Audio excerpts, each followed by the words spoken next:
So today, good morning my dear students. We'll be talking on an important subject today. We are going to discuss certain important instruments which are being used in day-to-day orthopedic practice. So before that, we used to always give a philosophy. Karmanopi buddhavyang buddhamanja vikamanya akamanyasya vidavyang gahana karmanaguti. This is a sloka from 4th chapter of Gita. Gita is not a book of religion, but it's a book of your philosophy of life. And it speaks, Lord says, there are three types of work come. One action, wrong action, and inaction. So he says that these are the different differences of action, wrong action, and inaction. So he explains the various qualities of your karma, and that is how he is giving lesson to Arjuna. Well, that is a part of our philosophy, and it is from chapter 4 Gita. Well, let us take one by one important instruments in day-to-day orthopedics practice. So certain instruments like say traction. We will talk about certain important thing about the traction. We know the tractions are basically two types of traction in orthopedic practice. One is skin traction and another is a skeletal traction. The skin traction most of the time being used for temporary purpose. We know we do use tractions particularly for fracture neck femur, orthochondral fracture, and application of Thomas plane in day-to-day practice. So what is the importance and how do we apply? In skin tractions, there are two types of tractions. One is adhesive tractions, another is commercially available non-adhesive straps. Commercially available non-adhesive straps are commonly being used nowadays. So easy to apply and easy to remove and reapply also. That is one way. Another thing is that while you do not have this sort of commercially available non-adhesive tractions, what option left to us? Then we apply adhesive straps. So adhesive straps before applications, certain things are very important to understand. That we have to do this saving work, one point. Number two, application of these straps in the medial, particularly while you are applying tractions in the lower limb, in the leg, that the saving should to be done. We must take precautions. I take adequate precautions for the bony landmarks, particularly head of the fibula, the malleoli, so that good cotton coverage is being applied, so that unnecessary pressure effect does not take place. And while the application of straps is also done, the lateral side it should be a bit posterior, but medial side it should be a bit anterior. This is important while giving the tractions. It gives the corrections of rotation. Also unnecessary external rotations, the tendency is being counteract because of application of the straps a bit posterolaterally and medially a bit anterolaterally. Then the important complications many times excoriations because of the zinc present in the adhesions is an important thing. And in elderly patients, while the skin is very soft, lax, then the chances of excoriations and the sloughing also is commonly seen. That is why one must take precautions for this, and also particularly for the precautions of the bony landmarks. And this thing is also applicable for even non-adhesive straps. While applying, giving undue pressures, we must take care that we are not exerting too much pressures, particularly at the around the fibular head, where it give more compressions may lead to your sometime the neural palsy, foot drops may be there because of the compressions of the common cranial nerve. On the other hand, if you do too much pressure also, it may also jeopardize the circulations. Now this is an important point to understand that applications of the tractions, though it is a very simple thing to apply, but two things should be come to your mind. That while you are applying these compressions, particularly with the help of your adhesives, with the help of your craft bandage, one should not exert too much pressure over here. Too much pressure over there, it may lead to jeopardization of circulations. It happens sometimes. May also propagate compartment syndrome. It happens. It has in trauma situations. If it is being applied like this, probably it may also land up into compartment syndrome. And we already talked about the importance of the precautions for your bony landmarks. Now, what is the limitations in the concomitant action? They cannot be continued for a long time. 1 point. Number 2 is they cannot give much weight. Probably less than 10 kg is sufficient. But this cannot be continued for a long time with heavy weight. But in a situation where we need to apply heavy weight, and probably distractions can be continued as a definitive mode of treatment in certain cases, there we go for the scaled retractions. Scaled retraction, necessarily we need to pass the pin, Steinman pin. This is a Steinman pin. This is also available in different sizes, 4, 4.5, sometimes 3, 3.5 also available. And these Steinman pins, basically you are going to pass through the bone. While doing so, you need to understand that a very small pin is not ideal for a big persons, and very big pin is not ideal for children or child also. So necessarily the size of the pins is also matters while selecting the patients where to apply. Advantage is that one can apply these tractions. There is no need to be worried that one can give heavy tractions. Another point is that one can continue it for a long time. And any time, so those cases where patient is not fit to go for orthopedic treatment, probably these scaled retractions may help to give a definitive treatment. So Steinman pin, then you know that this is called Boller's stirrups, which is being passed over there, been applied. We will talk that there are certain area where this Steinman pins is being applied. Most of the time, we commonly apply in the lower limb at the distal end of the femur, upper end of the tibia, distal end of the tibia, and also from the calcaneum. Certain basic points, and also sometimes necessary central flexor dislocations from the gator to canter. Also, one can need to apply the tractions heavy to give a pull, so that the vector of this pull may help you get taking out the head from the inside, pull out. And one can also apply the tractions from the upper limb, particularly in a situation where there is flexor femur in a burn case. Probably in those situations you cannot go for the plaster, nor go for the operation immediately, and there probably you need to go for the scaled tractions in the distal end of humerus, or sometimes obliquinal tractions, so as to give a pull tractions and also do the tractioning and maintain it. That is a upper limb use particularly. In the lower limb, commonly we do apply these tractions particularly for the upper end of the tibia. This is a common site where you apply in the scaled tractions. Now, 1 or 2 points regarding the pain fixations here is that we need to where to find out and what is the technique. The getter the tibial tuberosity, 2 cm below and 2 cm behind is the area of your point through which you are going to pass. Local infiltrations of the local infiltration is important with the lignocaine, and usually we do pass the pin from the lateral to medial. Why lateral to medial? It is basically to preserve or take care of the common peroneal nerve. They are not going to form medial side. It may cause injury inadvertently to the common peroneal nerve. So we do pass the pin from the lateral side, keeping it steady. Taking, of course, the sterility point of view, you have to take care, and local infiltration is enough, and one can go from lateral to medial. That is, and size of the pin, as I said, is also determined by the size of the persons, and also accordingly we have to see that. Then tractions can be applied. So in the tractions, with the scaled tractions, we have the Boller's straps can be applied where we have 4 holes. We do not have this sample over here.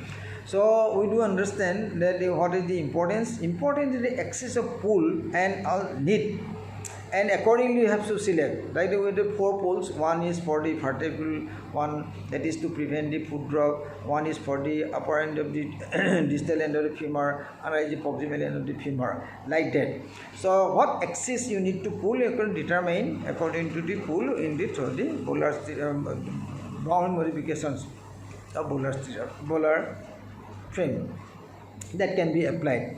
But as such, in normal situations you can apply it, and that is the precautions you need to take care of this here. What is the advantage here? We can continue the traction for a long time, one, and also we can give heavy tractions to corrections of deformities, particularly dislocations or trochanteric fracture also, where the patient is not fit to go for proper treatment. Probably skeletal traction is going to help. Likewise, in the distal end of the femur also we do apply, but here importantly you have to go from the medial side to lateral, and here we do take care that you do not impinge through the capsule. That is important point. The capsule should be not violated, but it leads to your contractions and also sometimes stiffness of the knee joint, or any infections may also cause certain damage to the joint. And likewise also the distal end of the femur tibia and calcaneal tractions. Many times we do apply the calcaneal traction from medial to lateral, from distal tip of the medial malleolus 2.5 cm inferiorly and posteriorly. This is the area from where we apply the skeletal tractions from the medial to lateral in calcaneum. So these are the common site and the selection of the pin, advantage and disadvantage. So one should take care of the pin so that these are not go for the pin trach infections. And one important point here, that in very soft bone, while the bone is very osteoporotic nature in elderly patients, probably there is a possibility to cut through and cannot be continued for a long time. Before that it may go for loosening. There one can apply the plaster boot, also incorporating the statement pin so as to give a support so that it loosening does not take place. This technique which is certainly advocates, and this essentially prevents further damage to this, further loosening of the pins and helps in maintaining for a long time with heavy tractions. So this is all about the certain points regarding the statement pin. Then let us talk little bit of the osteotomes and the sigils. We all know what is the osteotomes. Osteotomy, do you have a bevel and both this side. This is osteotomy, means helps in the cutting the bone. So helps in the cutting the bone. The surgeon, while doing cutting the bone, we talk it osteotomy, and that is why this term osteotome. And the interesting point is to understand that the difference between the osteotome and the sigil is that sigil is one-sided bevel, another side is not bevel. It is smooth and this side is bevel. This is osteotome, which we will work on the perpendicular to the joint, perpendicular to the bone. On the other hand, if you want to work on the surface of the bone, we necessarily go for the sigil. So osteotome is vertical, sigil is your on the surface. This is the difference between the two, and where we use the on the surface, on the bone. So, and also depending upon the need, there are various sizes of the osteotomes. One we all know, and also curves also. There is various curves are there. Then that is why how we do select this thing, and the purpose of working over there. Next point is the commonly used instrument is your varus periosteum elevator. This elevator is a thumb rest, and we to remove the periosteum. This periosteum elevator is important thing, how to use it, how to do the stripping of the periostems. We day-to-day orthopedic surgery we use it. But one thing is true, that the question may come to you at the time of examinations while giving the instruments. What is the characteristic of the periosteum in the children, and what is the characteristic of the periosteum in the adult? We necessarily know is it thick. One children is very thick and loosely adherent. On the other hand, here in the case of adult, it is strongly adherent but is thin. So this is the characteristics. And one question may come there, give me an example where you do not use the periosteum. We all know that a surgery where you do not use periosteum is the removal of the osteochondroma or exostosis. Exostosis, while excising, that you necessarily cut as a whole along with the periosteum. Do not leave the periosteum with it. Do not do the periosteum strippings over there. So there is a tricky questions may be coming to you. We are asking the how you give me an example where do not use periosteum elevator. It is that in case of your exostosis, while removing, you are removing as a whole along with the periosteum and do not do the periosteal strippings. Then a little bit of your K-wires. K-wires are coming in the various sizes. You all know this is important thing, that the K-wires various size 0.6 onwards go up to 3. Particularly we used to give 1.8, 1.6 are commonly used. but ACs come smaller, even small pins, also 0.6 mm to up to 3 mm they are used, and these are basically done for temporary fixation, tension band varying, all the principles you all know. And this also comes in two way. One is smooth, another one is threaded one. So sometimes threaded and then also available. There may be questions, where do you use it, what are the functions, and particularly we do go for your temporary fixations and sometimes tension band varying or other modalities of treatment also we do use the K-wire. Then also SMCH coil, they may ask what is the importance of this. We do commonly use, it is coming also different sizes accordingly, smaller to bigger. Commonly we do use 16 size most of the time, 1.6.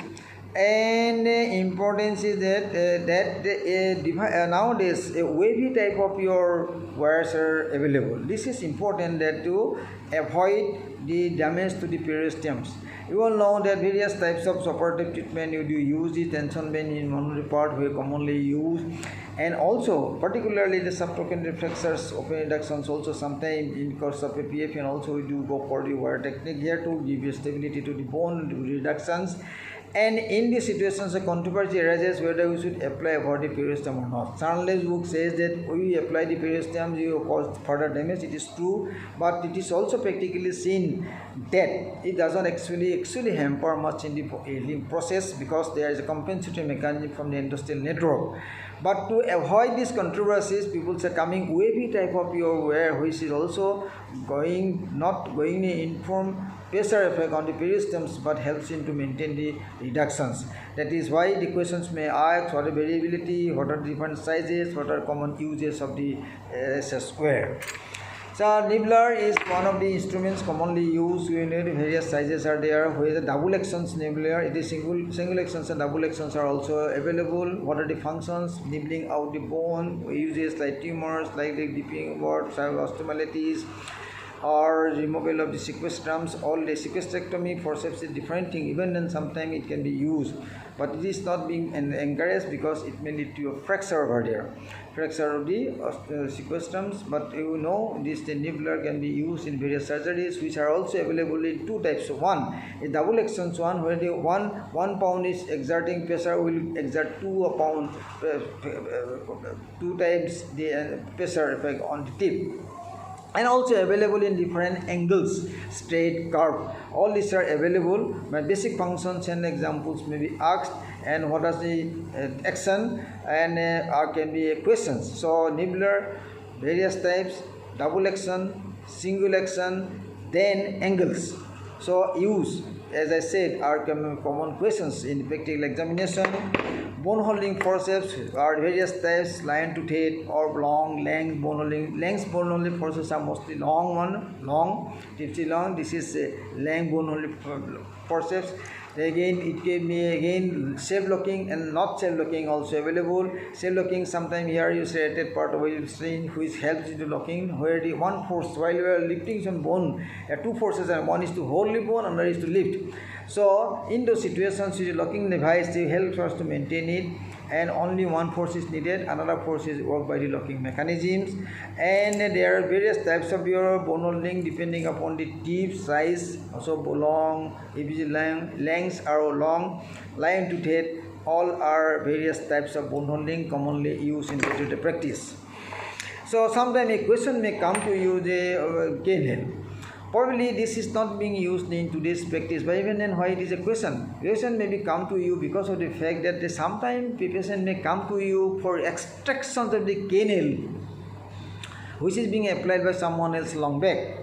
So the question, if it is coming, then how, there are so many things may come. What is the nail? Why do you have these slots like this? What is the 10%? So now we all know this is a clover separate one. There are two eyes over there. One eyes are meant for basically extractions of the nail, and the slot is important. This slot is giving us the compressibility. One also it is the area which is having most resistance deforming force.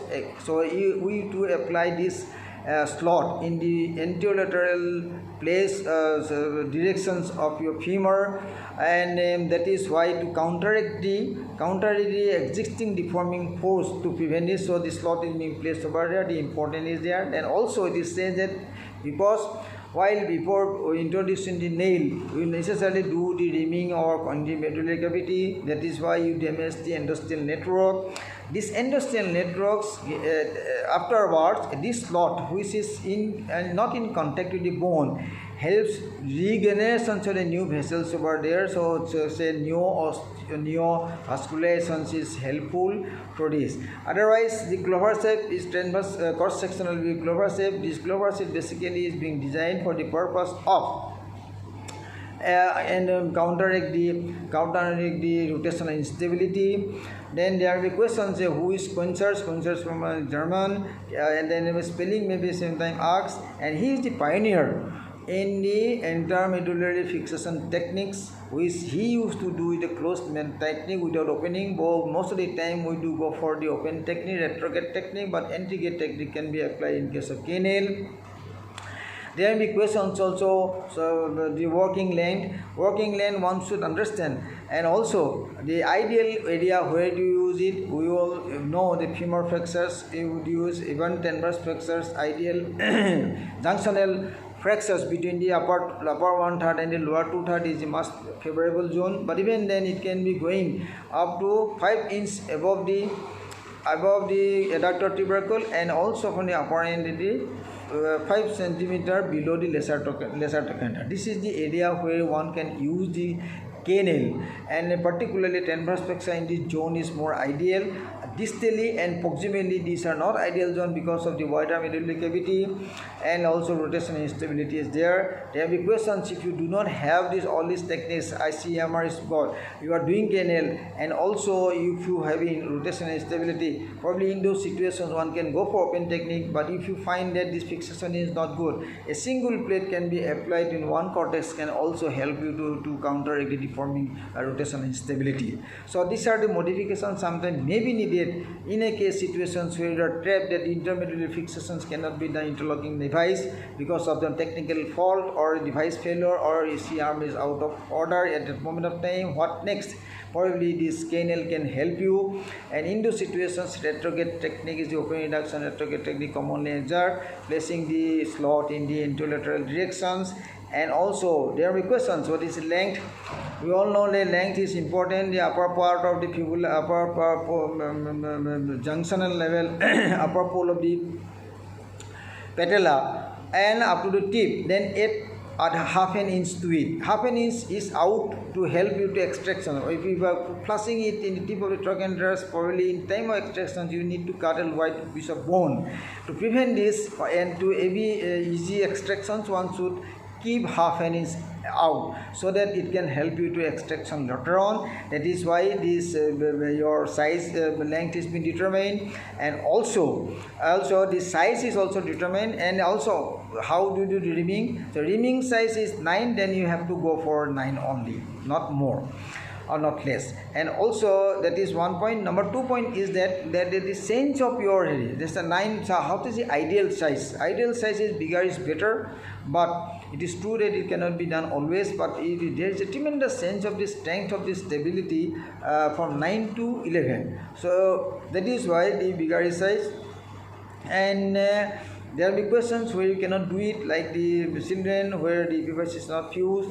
So there will be questions, what will you do if you are stuck a canal inside and unable to do extraction this way? Probably in this situation you may need to finally go for the split of the bone so as to have take the out. If necessary, later on you can introduce it, and wearing the split can be done in a trapped situations.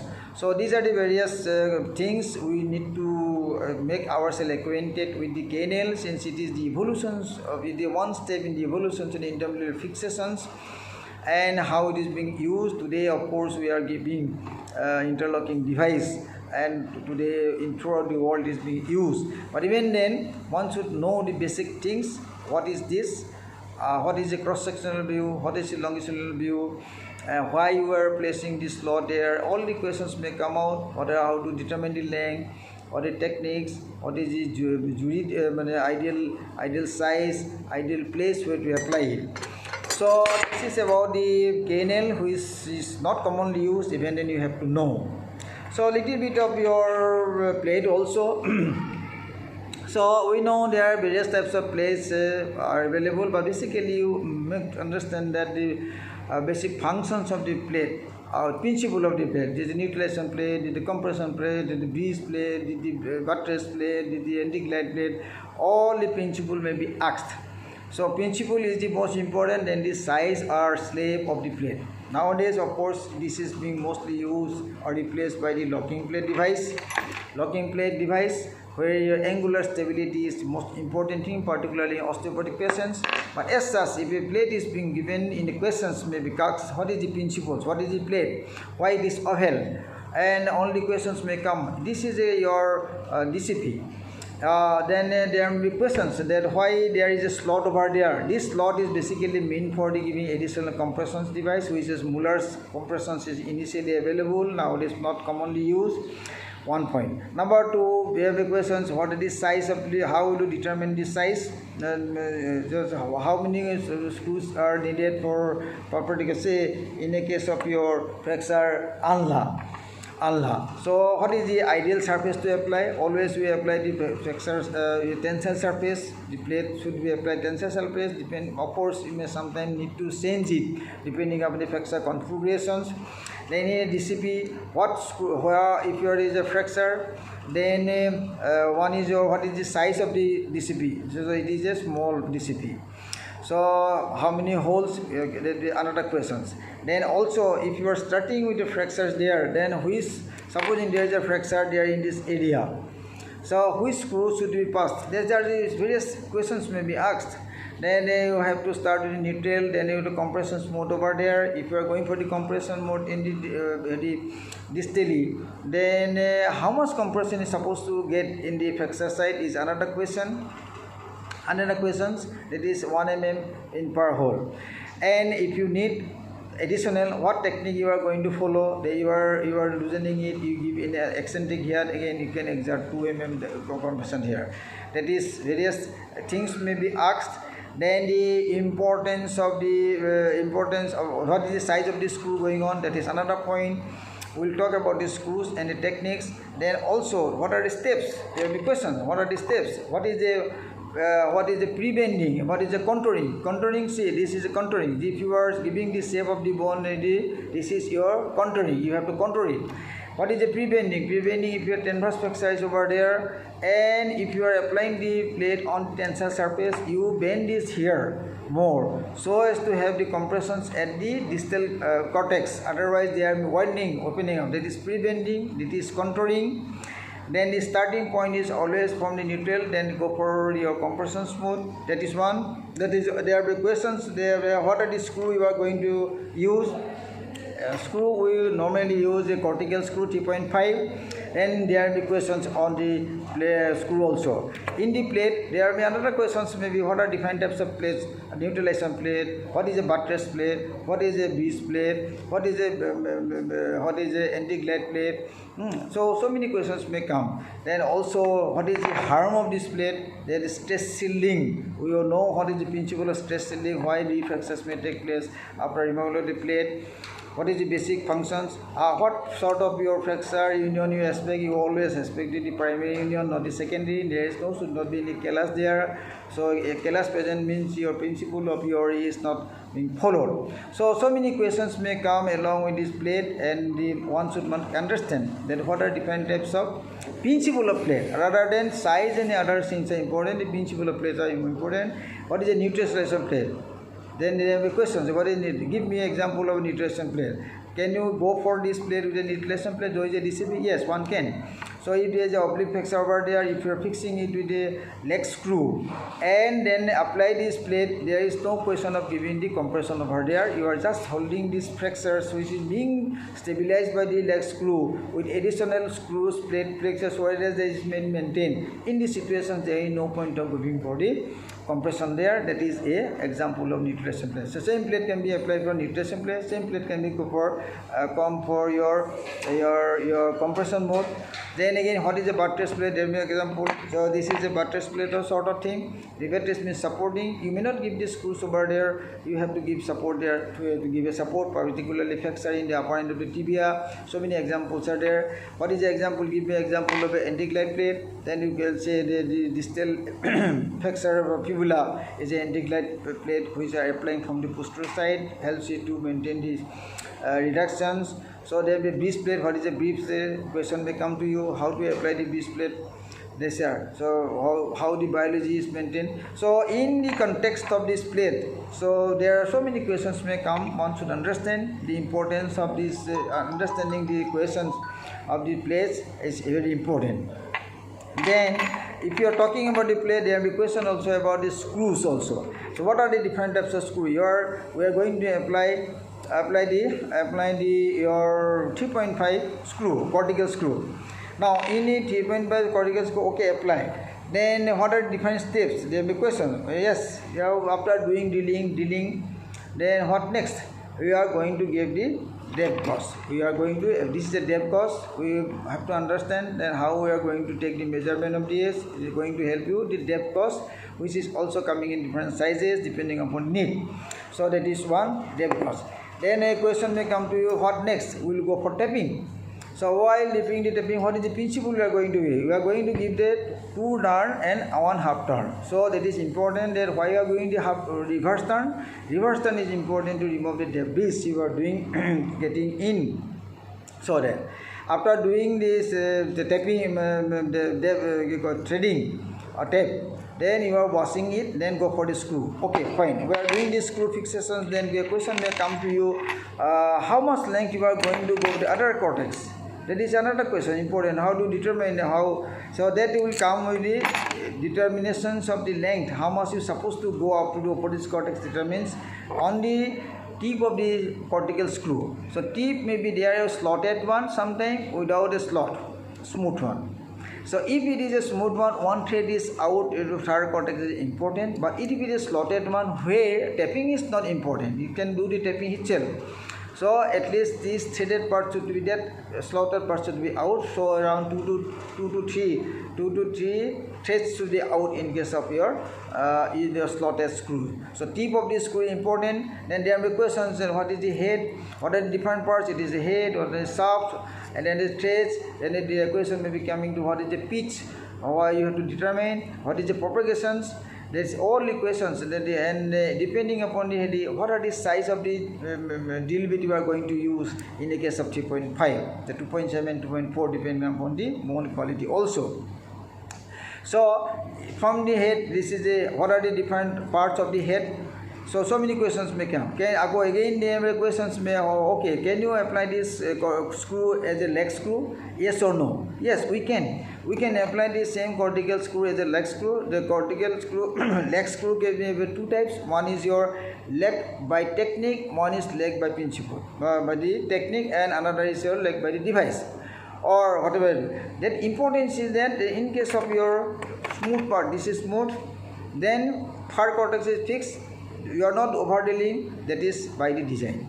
But if the technique is being applied, that means you are overdrilling, and same screw can be applied as a leg screw. So leg by design, leg by technique. These are the 2 techniques of your leg screw. Question may come to you. Question may come to you. Tell us the different size of the head. You tell what is the shaft, what is the thread, what is the pitch, what is the tip. So all these things should to be understood, and these are the questions may come to you. Then if subsequently there will be questions, what is the screw? It is a canceller screw. What is the size? What is 6.5 most of the time? So what is the threaded? Threaded part are 2. One is 16, one is 32 most of the time. And some fully threaded screws are also sometimes used, particularly in the case of locking one fully threaded screws are nowadays coming up. Then question may ask to you where you are going to select one. Give me example. Then flexor neck femur you are using. Then why you are using these 2 threads? that the basic principle in case of your cortical screw, cancellar screw is that the threaded part should to be engaged in the fur cortex and your smooth part should be in the proximal cortex. The threaded part should not be in the proximal cortex because it doesn't going to give a compression centered area. So give more some examples. The proximal end of the tibia, flexor neck femur. These are the various examples one can say. Then the size. Do you have other size? Yes, 4 mm diameter screws are also available nowadays. Also fully threaded are also coming up. There are various available, particularly in case of locking plate. We do have this. Do you have this your fully threaded cancellar screw? Then there are a question: what is a locking plate?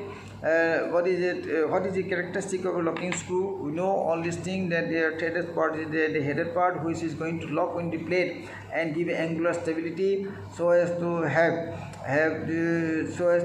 most of the time it is being used in osteoporosis bones, so as to have a good anchorage. So they are using as an internal splint and internal fixator.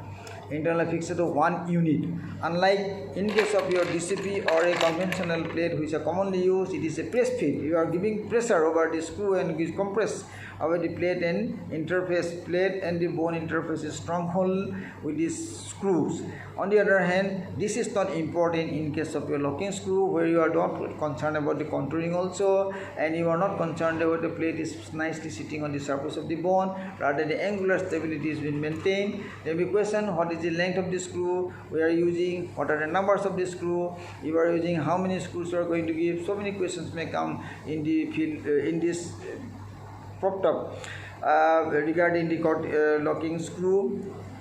Then most of the time they will say that it is proximally. Usually we do not go for the opposite cortex. The proximal cortex is enough, but yes, of course in osteoporotic bone one should go for the fur cortex to have a better anchorage. So many questions may come: what are the principles, what are the uses, what are the various plates and techniques particularly related to locking plate. So there may be questions: what is this plate? One can say, I will say it is a DSS. What is the other component? We all know this is your head screw. Then what is the other part here left? This is the compression screw. So how this coupling like this? Then there are so many questions related to DSS may come. How we are going to give? What is the size? It is a 12.5. What is the length? 22. How much gap should be there? About 20. How much it should be there in between the two plates inside? At least 20. And then how much you supposed to go up to the head, and how you are going to place that your answer will be there. We will go for your 10 millimeter subchondral bone in case of your young. In case of osteoporotic bone, you have to go 5 mm.